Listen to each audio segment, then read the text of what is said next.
This is Tevin Harris, and welcome to Real Talk Sports, baby. We live. I'm Lexi Hodgson. Cullen Rising.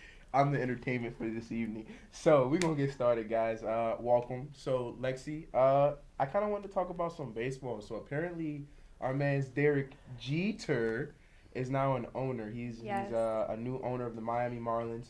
And what do you think about that, one? Cullen, what do you also think about it? And two, do you like athletes becoming owners?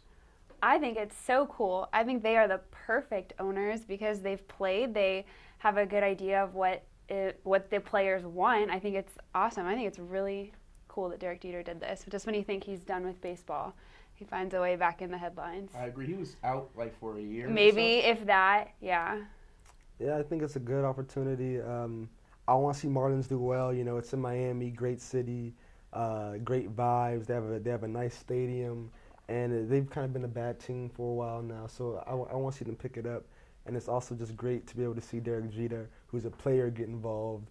The players, they know how to draft players. They know who's talented. They know how to get players. So, yeah.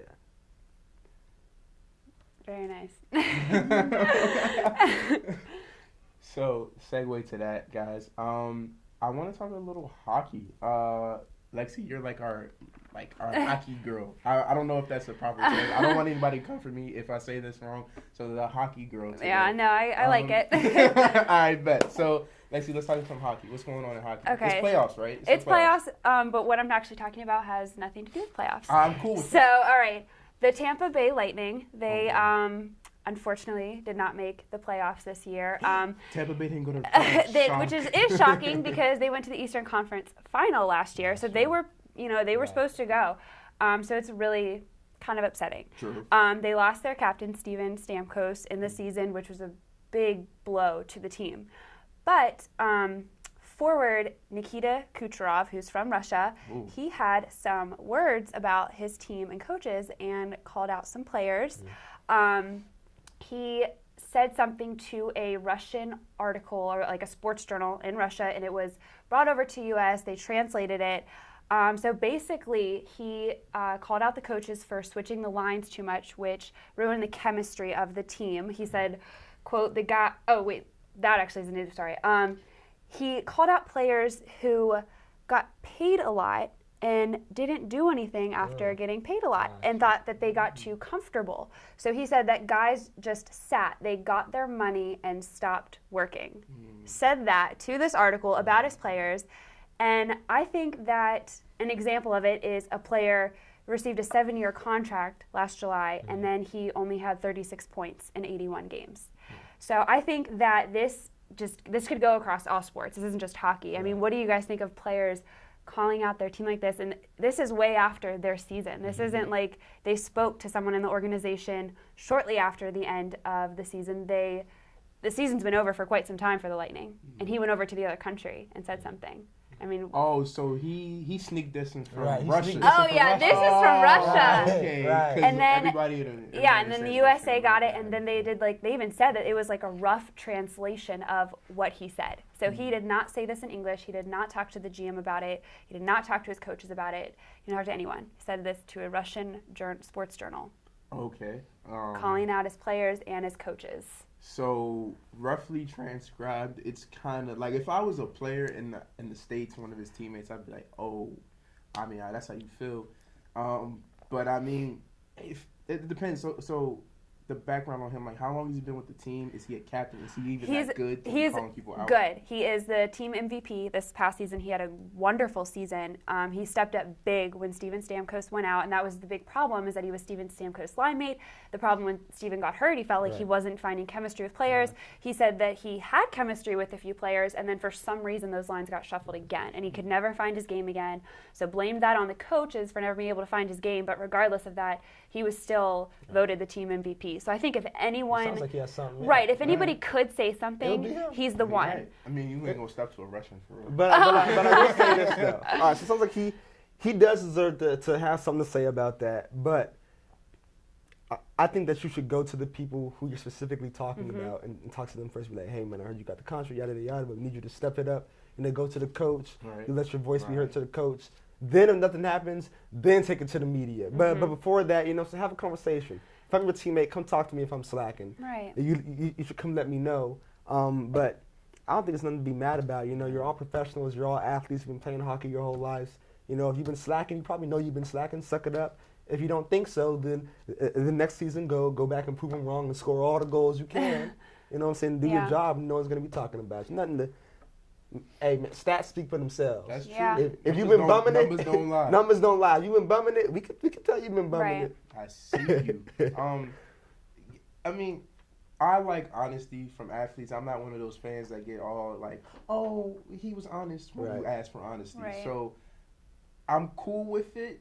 However, there's like a way to say things. So like if he's from another country, so we don't really know even if that was really how he said it. But to come out and say it the way we're getting transcribed right now is a little like, all right, it's disrespectful to a point to your teammates, like less than the coaches, because I don't mind players being honest about coaching and things that are going on behind the scenes, because that's just like Chris Porzingis, for instance, right? He didn't go to the Knicks closing interview. So NBA, they have closing interviews when the season's over.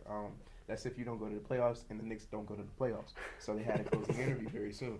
And he blew it off because he doesn't like while management is dealing with the Melo situation. They're trading him. They're not trading him. They don't know what talent they're going to get. Derrick Rose got hurt again. Nobody knows what they're going to do with Derrick Rose. So there's a lot of like dysfunction. And Phil Jackson is just he's Phil right now. Like that's the best way. He's not putting any zen to anything. He's making everything very difficult and making it to go to yoga. So I say that to say like a player has the right to get at management, even though they're your quote-unquote bosses. You have a right to get at management because this is your livelihood. So, if something happens to you and you can't perform, they have every right to talk about you or to get rid of your contract. So you have every right to get on them when they're not doing their job. And that kind of goes with the Derek Jeter thing, because the GM of the Lightning is actually an ex-hockey player. He played for, the Detroit Lightning. Or the Detroit Red Wings for a very long time. And so he's an ex-player. He gets it. Sometimes things happen. Sometimes teammates get hurt and situations arise. And he said after all of this, he's like, I will talk to Kucherov when the World Champions are over. He's going to stay in Russia and play some hockey. He said, I'm going to talk to him when they're over, and I'm going to listen to him with an open mind. He didn't say anything about threatening him, benching him, cutting him, any of that. It was, I'm going to listen to him. I think that's all, he's an ex-player. He gets it. Things happen. So that's kind of upsetting that, to know he had a GM like this and he still kind of went to Russia and said something and way after the fact. So that's kind of interesting. It was really big news yesterday, and we'll see what happens with Nikita Kucherov. Man, can Russia and America, can I just get on like 2 seconds? But to segue, talking about some dysfunction, a couple of NBA teams are no longer worried about whether they have function or dysfunction because they have been swept. They are going fishing. They are going to go see the family very early because they are no longer in the NBA playoffs. Playoffs started. We have the Warriors who are advancing over the Trailblazers. We have the Hawks and the Wizards going back and forth. I believe the Wizards just won, so they're up 3-2. Celtics and Bulls 3-2. Who else? We have Spurs the Spurs in Memphis. Spurs are up 3-2.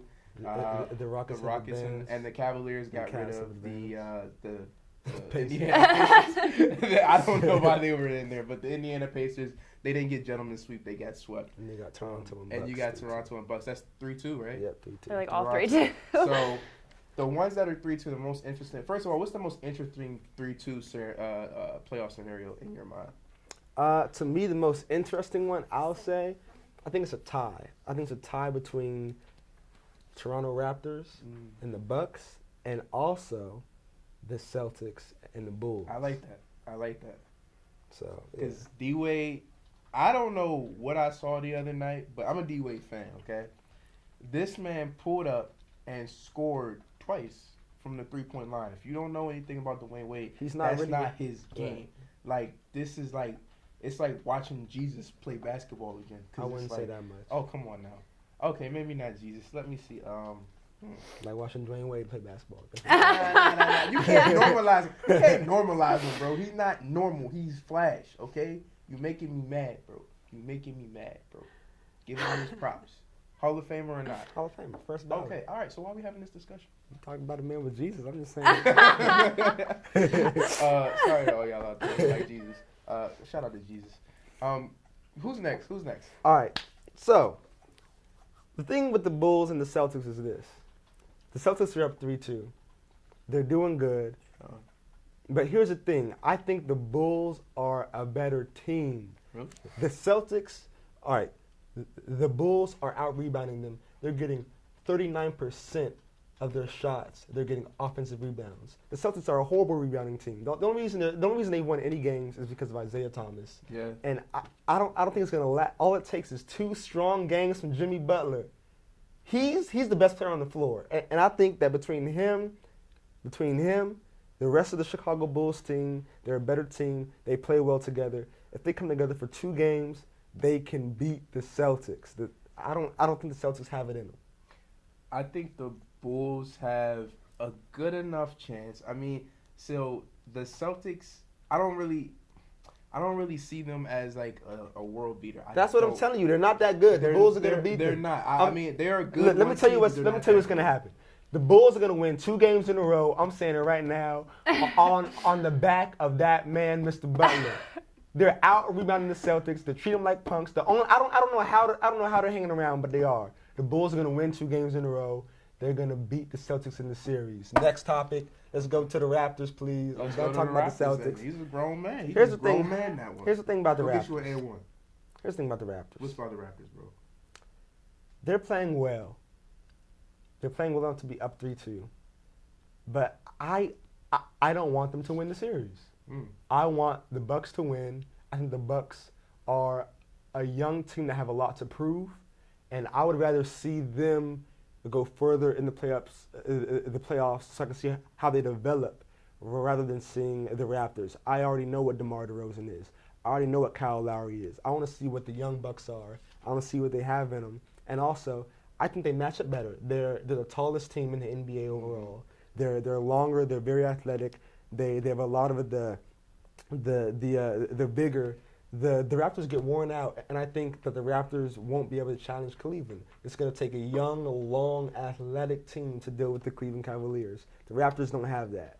I think if the Bucks end up advancing, that is a good series. It's a better series to see. Guinness versus LeBron, because the winner of this goes on to play the Cleveland Cavaliers.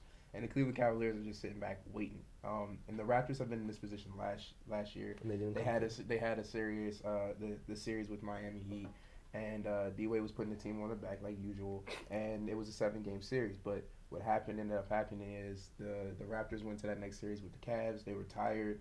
Kyle Lowry had to detox, as he said, and they were just very inconsistent. They've been inconsistent for the past 2 playoffs now. So we're sitting here in a situation where they are a good team. They have Valanciunas down low. They can bang. They have the backcourt, clearly, Kyle Lowry and DeMar DeRozan. They can score on anybody. Right. But as a team, they're inconsistent. Yeah. They need one more player to really push them somewhere. Maybe they can actually seriously challenge the Cavs. Right. But at the right now, they just don't have it.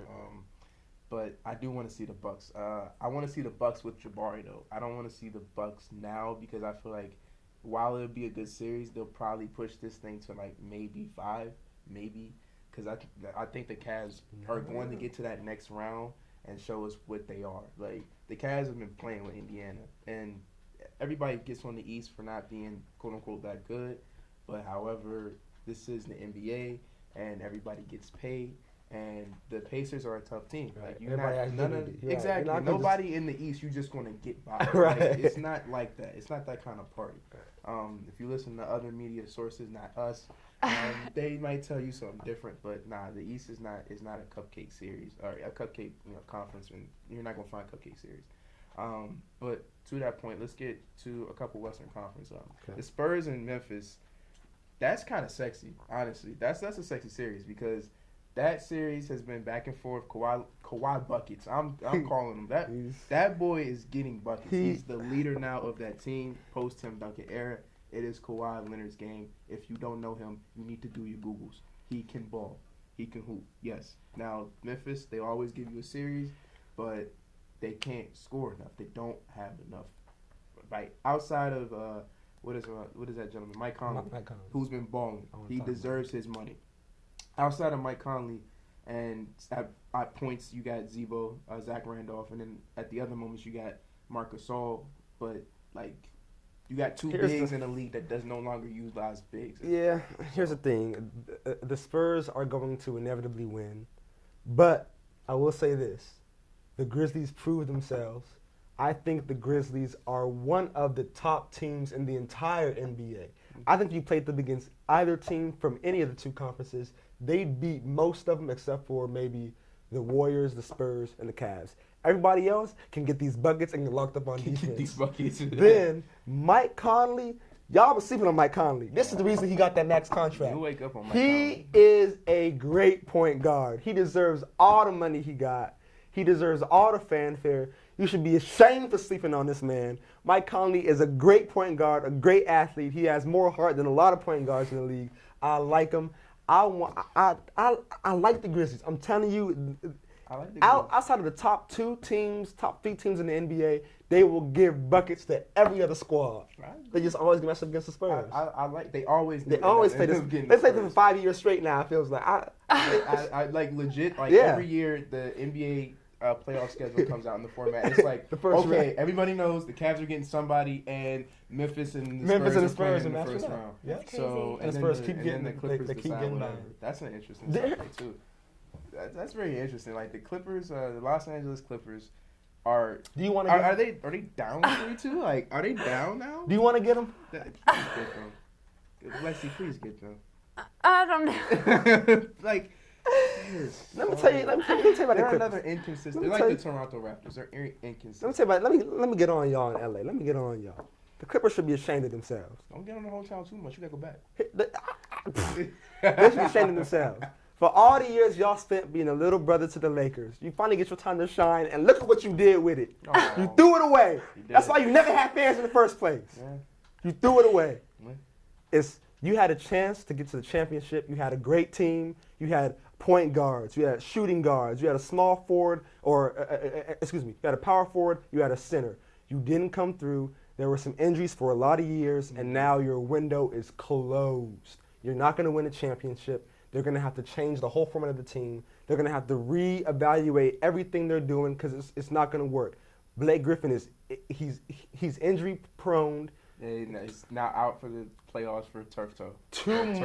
Yeah. Too much Bruce. sits on the Bruce back toe. of Chris Paul, and it's just something didn't click with the Clippers, and now you're losing to the Utah Jazz, who might I say, they are a good team. Gordon Hayward, shout out. The bro. Utah Jazz look good. Gobert, I was surprised by Gobert. He looks good. ISO Joe, have you seen it? Yeah, He's like back. everybody slept on Joe but Johnson is back. Is back. He hopped into the time machine and came back out and said, "I'm still in the Nets." He said, "Oh, we get serious? Cool." They're looking good. Utah's gonna win this series. Clippers, y'all need to change up everything you're doing. You need to go change your team, change your format, change your strategy. You're not gonna win the championship with this squad. Y'all missed out on a golden opportunity to come back. They're the version of OKC when they had Harden, Westbrook, Durant, Ibaka, and you end up with nothing. You end up with nothing. But speaking of roster moves, we're getting actually the NFL draft is like right now. Yeah. Apparently, the story is now that the Cleveland Browns have decided they will finally do what everybody told them to do and get the young man Myles Garrett from Texas A&M. Now that is kind of it's unofficial right now. It's probably official because we're not watching it right now. We are not there probably live, but official yeah. now. I hope And it's official. I hope it's official. I hope too. it's official. Now they got themselves a pass rusher to get after Ben, Andy Dalton to get after Joe Flacco. So they got one piece, but I'm concerned. I'm not going to spend all day on Cleveland because it's Cleveland, but I'm concerned that they have this young man who's talented outside linebacker. They're probably going to move him. Again, they have to decide what defense they're going to play. If you're going to play a 4-3, 4 down linemen, 3 linebackers, or are you going to play a 3-4, 4 linebackers, and then 3 down linemen. Those outside linebackers are your rush guys, and they have to get to the quarterback. So Myles Garrett will probably be moved to the outside. He's not big enough to be on the inside. So with that said, like, who else is on the team to help him to rush the quarterback? Did that matter? Who else is on the team besides Joe Hayden to really like bring him along? But that also said, like, what are you guys most excited about for the draft for your particular team? Oh, for my particular team, I think I heard they got a quarterback from Notre Dame. I don't know if I'm completely right about that, but I thought I heard that. Kaiser? I think so, which is kind of interesting because I don't expect Ben to go anywhere, but it's kind of interesting. But I desperately, desperately want to see some good DBs coming to my team. And I just mean like all over, we need some good DBs. Our secondary has been pretty, yeah, to put it nicely, it's been pretty bad. So, and I say year after year after year, I really hope we get a good DB, and it never happens. So I'm just gonna again pray, but I'm not gonna hold my breath for it. But that's what my team needs desperately. Yeah, same thing here. Steelers fan, they need DBs. They went after Shamarko Thomas a couple drafts back. He's still on the roster, but he's just not the starter and the impact player they were looking for. He was more of a hitter in college, and they're still trying to get him to. He's still trying to learn. They still have a lot of holes. But here's one thing. I don't want to talk about that specifically. I want to talk about trends for the draft. I want to talk about trends. I feel like a lot of teams, they just make the wrong decisions. Yeah. And I want to start with the quarterback position. Here's the thing with quarterbacks. If you evaluate quarterbacks, I just want to say one thing. If you're a bad team, you're bad because you don't have the pieces. You don't have a running back. You don't have an offensive line. You don't have receivers. Your coach probably isn't really helping out the situation that well. Why would you put a young quarterback into a situation where he has no tools? He's not going to succeed. There's probably not going to be an O-line. There's no weapons. Your coach is going to get fired. And here's the thing. For example, let's look at the draft that had Jake Locker, Christian Ponder in it. Okay?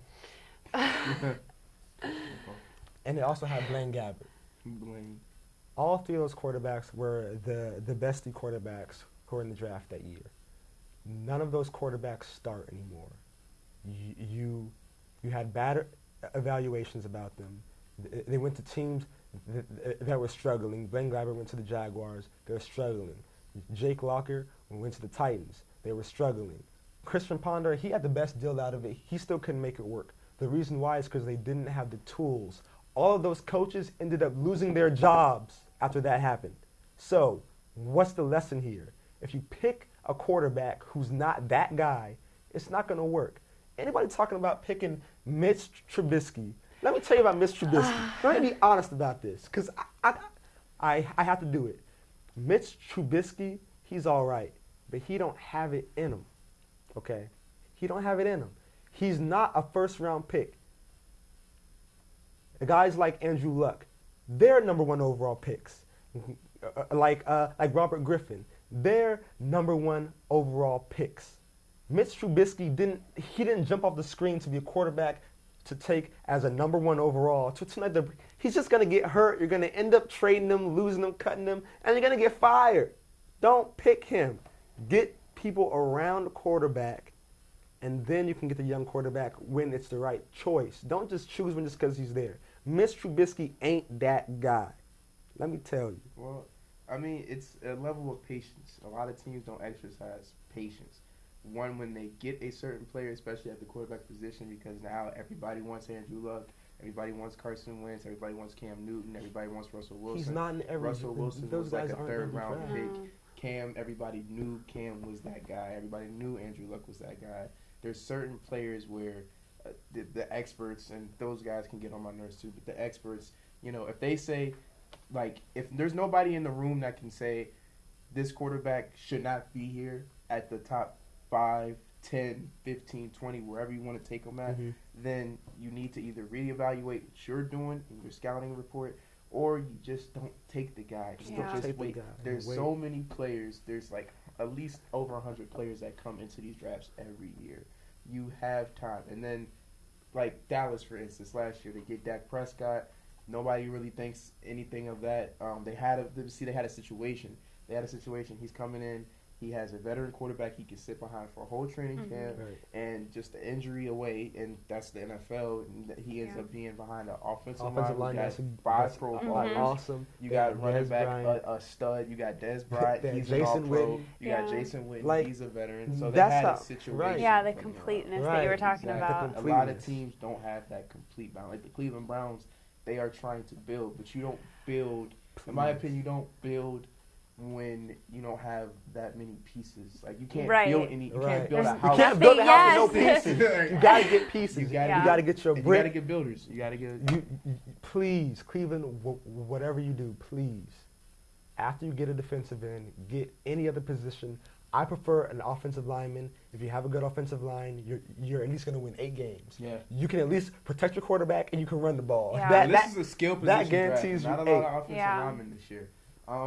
With that said, like, give me a quick synopsis. Like, who is the player that you would feel most comfortable with, or who you're most interested in seeing go wherever, regardless of your team?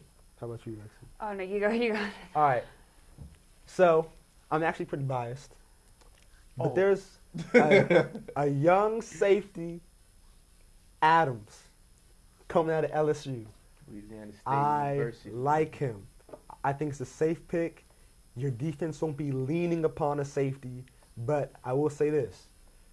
The record shows that when you get a safety from LSU, he's going to turn out to be a starter. Yeah. There's Claiborne. Yep. There's Tyrann Mathieu. Honey Badger. There's Patrick Peterson. There's Eric. Eric Reed. Yes, it's Eric Reed. They're all starters in the league. They've all come out the past 5 or 6 years. So the trend shows if you get a defensive back from LSU, who the Steelers should also try to get, you're going to have a starter who's going to be an impact player. So I want to see him. I want to see if he can do strong safety. Let's see. That's a young man who's I'm actually glad you said that, because I was excited about Carl Joseph last year, West Virginia safety. Hopefully he's healed and comes back for the Raiders next year, Los Angeles Raiders. The player I'm most excited about, I'm actually excited about the running backs. Like, that position is devalued now in the NFL. Love running backs. I do love running backs. They are important. Like, everybody don't run a running back until their quarterback gets knocked upside the head, and they like, gotta run the ball. You need a running back. But see the Carolina Panthers. So the Carolina Panthers this year, can y'all just do me like one favor? I need y'all to go get playmakers, guys besides Cam Newton, who can catch, run, and do end zone dances on Sundays.